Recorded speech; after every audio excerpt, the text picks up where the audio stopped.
sport, il calcio, presentata oggi ufficialmente la Football Club Clivense, la nuova squadra fondata dall'ex capitano del Chievo Sergio Pellissier. Giocherà in terza categoria, il debutto a Verona allo stadio Aldo Olivieri domenica 26 settembre. Elena Chemello.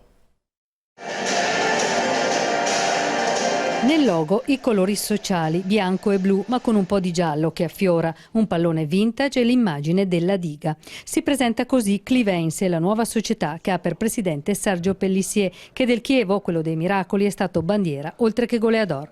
Dopo l'estate della cancellazione dal professionismo e ricorsi giudiziari, è nato un nuovo club con un nome diverso. Ai provini, per far parte della squadra, si sono presentati quasi in 200, da tutta Italia. Clivense partirà dalla terza categoria, ma vuole restarci molto poco.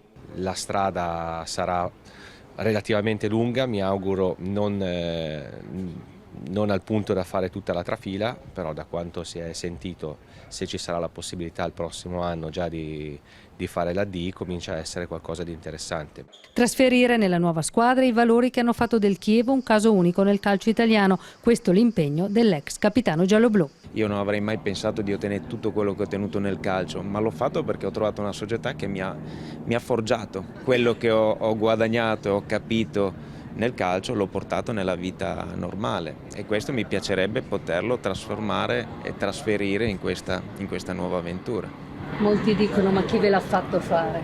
Ma ce lo siamo detti anche noi, devo dire la verità, però la passione e l'amore che avevamo per quella società era più forte forse di tutti gli impegni e di tutte le problematiche che troveremo.